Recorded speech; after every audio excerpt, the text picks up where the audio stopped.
so in today's video, we are going to discuss the different things that you can do when you hit a fat loss plateau. So this is something that's most likely going to happen to pretty much everyone throughout their journey, and it's very important to know the steps to take moving forward, because if you do the wrong things, you can just make everything more difficult for yourself, which can end up making you go backwards. So it's very, very important to know how to proceed. So that's what we're gonna cover. Okay, so typically I suggest waiting 2 to 3 weeks so you can assess if you're actually at a plateau. So if you only have 1 week where you feel like you don't have a change, don't make any adjustments yet. Hold off a bit. The only exception is if you're somebody who's trying to reach a specific deadline. So say you have like a competition, a photo shoot, a wedding, a vacation. In that case, you wouldn't want to wait as long because you want to make sure you're ready in time. But for everybody else, the best rule of thumb is to not just jump into making changes.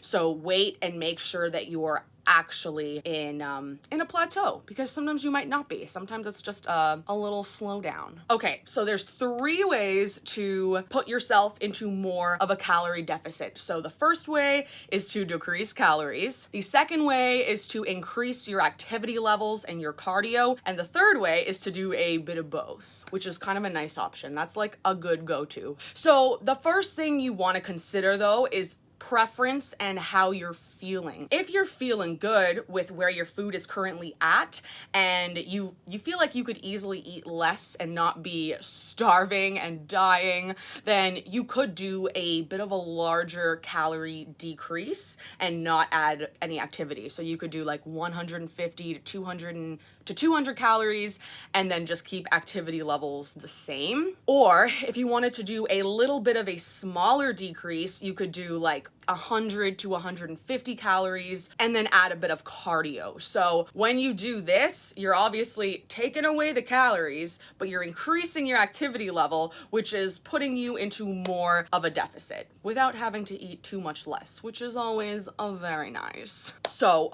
for example, let's say you're currently eating 1850 calories a day and you're doing 20-minute cardio sessions. So what you could do is decrease to 1700 calories, add 10 to 15 minutes to each cardio session, or aim to get more steps each day. So this is a very, very important thing to think about when it comes to increasing cardio, because sometimes you think you're increasing, but you're actually just keeping things the same. So sometimes when people add in cardio, they're not actually changing their energy balance and overall activity level, because while they may be doing more cardio, it can end up causing them to start moving around less during the rest of the day. So for example, less fidgeting, less walking around. This is your NEAT, which is your non-exercise activity thermogenesis, and you want to keep this up. If you add extra cardio, but then your NEAT goes down, you wouldn't actually be burning any additional calories. So that's why you really want to keep aware of these things. This is exactly why I suggest looking at your steps and not just the amount of time you're doing cardio for, because that's when you can fall into that trap.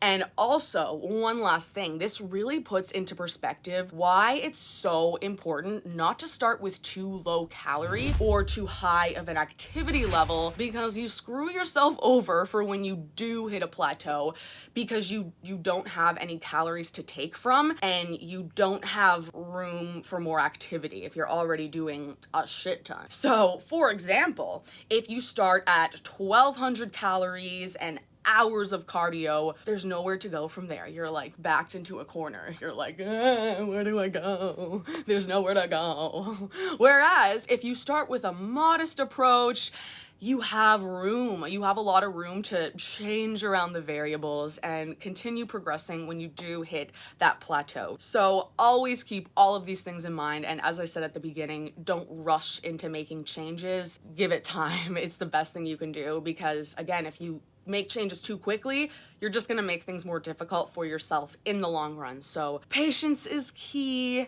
Make sure you're being accurate with tracking everything you're doing, because it's pretty hard to say, oh, I need to do this to push past my plateau, but you're not doing what you've been tracking, you know? Hopefully that makes sense. So that is going to conclude this video. Make sure you're making the right decisions, making the right choices, and that's all for today. I will see you guys in the next one. Bye!